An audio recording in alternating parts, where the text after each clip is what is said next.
Nahmaduhu wa nasta'inu wa nastaghfiruhu wa na'udzubillahi min syururi anfusina wa min sayyiati a'malina. Min yahdihillahu fala mudilla lahu wa min yudlilhu fala hadiyalahu. Allahumma sholli wa sallim ala sayyidina Muhammadin wa ala alihi wa sahbihi ajma'in, amma ba'du. Artinya, kami panjatkan segala puji kepadanya dan kami mohon pertolongannya, seraya memohon ampun dan perlindungannya dari segala keburukan jiwaku dan kejelekan amaliyahku. Barang siapa telah Allah berikan petunjuk jalan baginya, maka tidak ada yang bisa menyesatkannya. Dan barang siapa yang telah Allah sesatkan jalannya, maka tiada yang bisa memberinya petunjuk. Ya Allah, limpahkanlah sholawat dan salam bagi Muhammad Sallallahu Alaihi Wasallam, keluarga, dan sahabat-sahabatnya. Baca juga kegiatan Nabi Muhammad Sallallahu Alaihi Wasallam dari bangun tidur sampai tidur lagi. Dinaungi awan, Pendeta Buhaira atau Bahira saat itu terheran-heran melihat sebuah kafilah dagang yang datang dari Makkah. Kafilah ini sudah sering lewat, tapi kali ini tidak seperti biasanya. Di atas mereka, ada awan yang menaungi perjalanan rombongan Nabi Sallallahu Alaihi Wasallam. Ketika mereka berhenti di bawah sebuah pohon, awan itu pun berhenti. Pendeta ini memandangi rombongan ini seakan mencari sesuatu dari mereka. Baca juga, 7 golongan umat yang mendapatkan syafaat Nabi Muhammad Sallallahu Alaihi Wasallam di hari kiamat. Dia mendekat, lalu memegang tangan Muhammad Sallallahu Alaihi Wasallam yang masih anak-anak sambil berkata, "Ini adalah pemimpin dunia dan Rasul Tuhan semesta alam. Allah mengutusnya sebagai rahmat bagi alam semesta." Pohon dan batu sujud. Beberapa sesepuh Quraisy bertanya, "Engkau tahu dari mana?" Saat kalian datang, pohon dan batu menunduk sujud. Kedua-duanya tidak sujud kepada manusia, selain kepada seorang nabi. Dan saya juga mengetahui dia, sebagai nabi, dari khatam an-nubuwah yang ada di pundaknya. Pendeta Buhaira kemudian menjamu makan rombongan Abu Talib dengan maksud untuk memperhatikan satu persatu orang yang manakah yang telah membawa tanda-tanda kenabiannya itu. Semula Nabi Sallallahu Alaihi Wasallam tidak pergi ke rumah pendeta, dan selaku anak kecil dia tinggal menunggu barang dagangannya itu. Setelah pendeta tidak menemukan yang dicarinya, maka bertanyalah dia kepada Abu Talib, "Adakah di antara tuan-tuan yang belum datang kemari? Saya ini akan menjamu semuanya." Sahut Abu Talib, "Ada seorang anak kecil, kemenakan saya sendiri. Dia sedang menunggu barang dagangan." Jawab pendeta itu, "Bawalah dia kemari sekalipun dia masih kanak-kanak." Kemudian Muhammad datanglah ke tempat pendeta itu. Setelah bertemu, maka pendeta itu memperhatikan gerak-gerik dan sifat-sifat, serta tanda yang dicarinya. Semuanya itu terdapat pada diri Muhammad.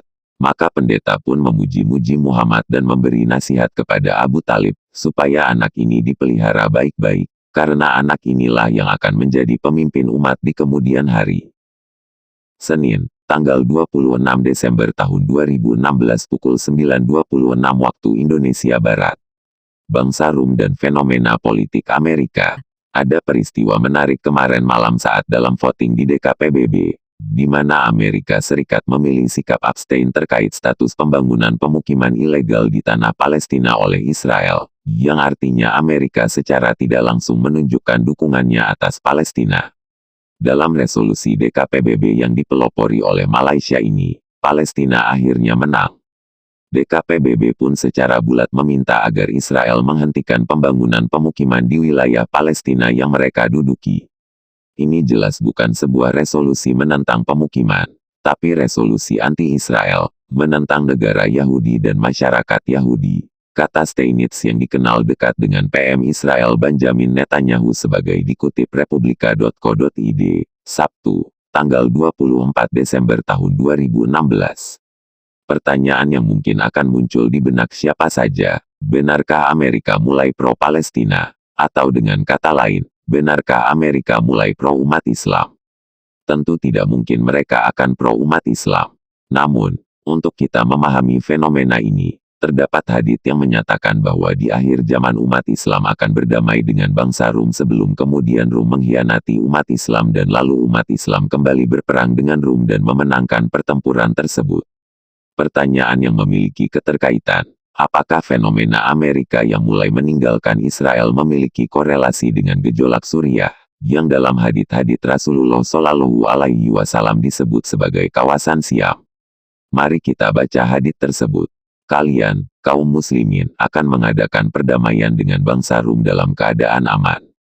Lalu kalian akan berperang bersama mereka melawan suatu musuh di belakang mereka. Maka kalian akan selamat dan mendapatkan harta rampasan perang. Kemudian kalian akan sampai ke sebuah padang rumput yang luas dan berbukit-bukit. Maka berdirilah seorang laki-laki dari kaum Rum lalu ia mengangkat tanda salib dan berkata, salib telah menang. Maka datanglah kepadanya seorang lelaki dari kaum muslimin. Lalu ia membunuh laki-laki Rum tersebut. Lalu kaum Rum berkhianat dan terjadilah peperangan, di mana mereka akan bersatu menghadapi kalian di bawah 80 bendera. Dan di bawah tiap-tiap bendera terdapat 12.000 tentara. Hadis riwayat Ahmad, Abu Dawud, dan Ibnu Majah.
Perang Vietnam atau Perang Indochina II terjadi antara tahun 1955 hingga 1975.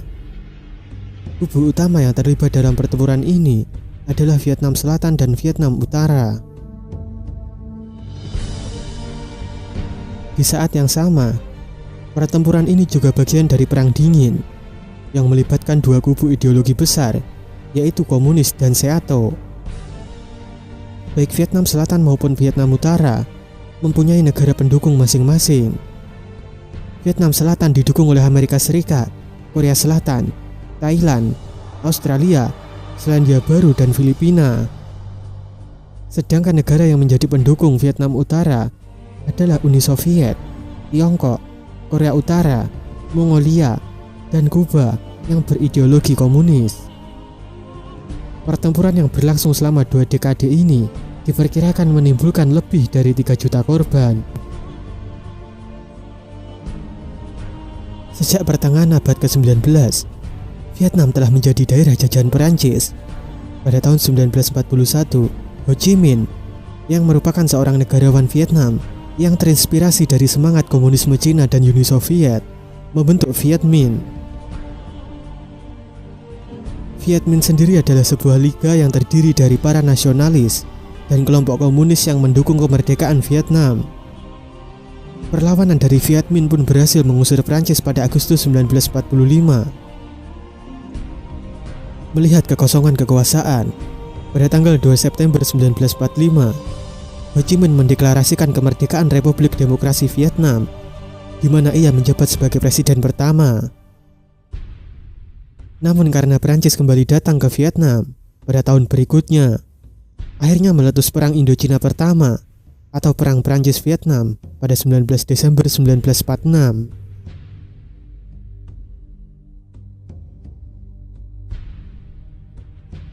Perang Prancis-Vietnam diakhiri dengan Perjanjian Jenewa pada 21 Juli 1954, yang salah satunya menyatakan untuk membagi Vietnam menjadi 2, yaitu Vietnam Utara dan Vietnam Selatan.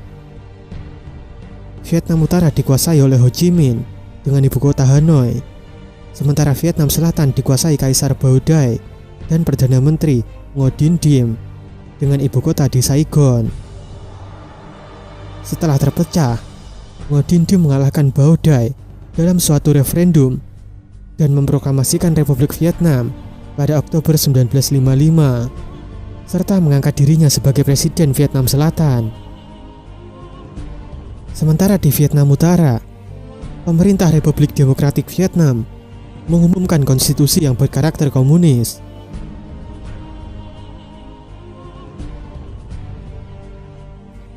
Sebenarnya Ho Chi Minh dan Ngo Dinh Diem sama-sama ingin menyatukan Vietnam, tetapi keduanya terhalang ideologi yang mereka yakini. Ho Chi Minh ingin menjadikan Vietnam negara komunis, sedangkan Ngo Dinh Diem ingin membangun negara ala barat, yakni negara yang berwatak demokratis.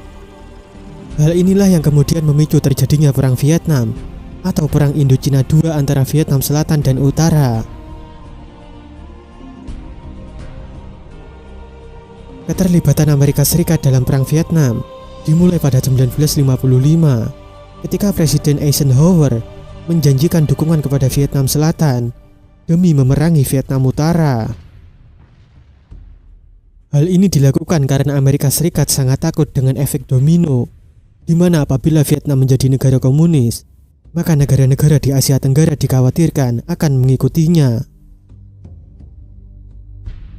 Dengan pelatihan serta peralatan dari militer Amerika Serikat dan CIA, pasukan keamanan Ngo Dinh Diem segera menindak para simpatisan Viet Minh di selatan yang disebut sebagai Viet Cong atau komunis Vietnam. Dalam operasinya, pasukan Vietnam Selatan menangkap sekitar 100.000 orang.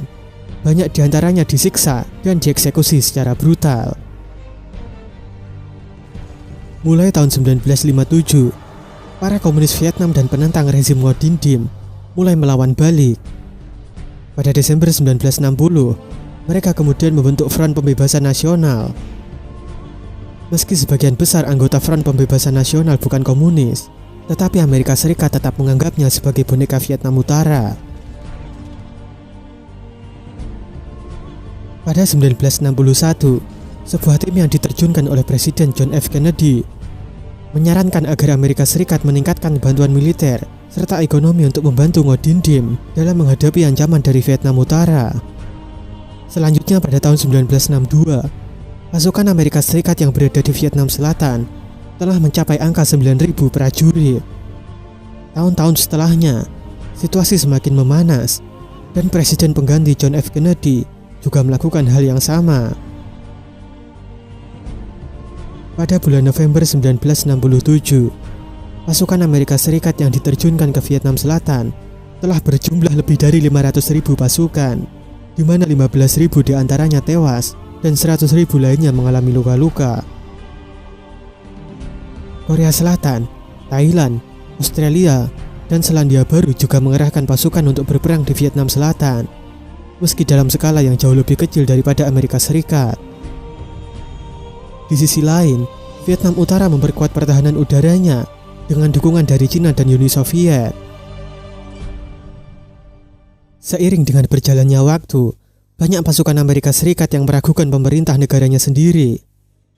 Bahkan keterlibatan Amerika Serikat dalam perang Vietnam juga ditentang oleh rakyat Amerika sendiri karena telah menimbulkan kerusakan fisik dan psikologis terhadap tentaranya sendiri. Antara 1966 hingga 1973, gerakan anti perang dan protes besar-besaran terjadi di Vietnam maupun di Amerika Serikat. Para demonstran yang melakukan aksi di luar gedung Pentagon menyuarakan bahwa warga sipil telah menjadi korban utama dan Amerika Serikat hanya mendukung kediktatoran dari rezim di Saigon. Mereka menuntut agar tentara Amerika Serikat segera ditarik dari Vietnam. Alhasil pada 1968, usulan Amerika Serikat untuk berunding disambut baik oleh Vietnam Utara dan kedua kubu akhirnya melakukan perundingan damai di kota Paris. Akan tetapi perundingan itu menemui jalan buntu setelah Presiden Richard Nixon mulai menjabat pada 1969. Amerika Serikat kembali melakukan manuver yang semakin memperparah kekejaman di perang Vietnam. Hal itulah yang kemudian menimbulkan kecaman internasional terhadap Amerika Serikat karena suasana perang Vietnam sudah tak bisa lagi dikendalikan. Vietnam Utara sebenarnya sadar bahwa kemungkinan mereka bisa mengungguli dari Vietnam Selatan karena dukungan peralatan militer dari Amerika Serikat sangat kecil ke Vietnam Selatan. Meski telah mendapat bantuan dari Cina dan Uni Soviet, perlawanan Vietnam Utara selalu dapat dipatahkan oleh Amerika Serikat dengan mudah.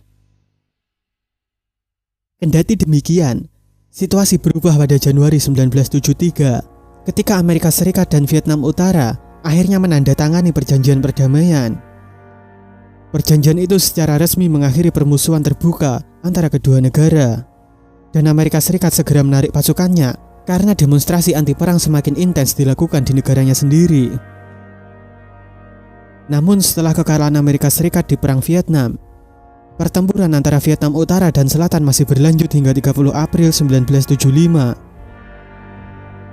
Hari itu pasukan dari RDV merebut Saigon, kemudian menamainya kota Ho Chi Minh. Setelah Vietnam Selatan menyerah, akhirnya perang Vietnam resmi berakhir.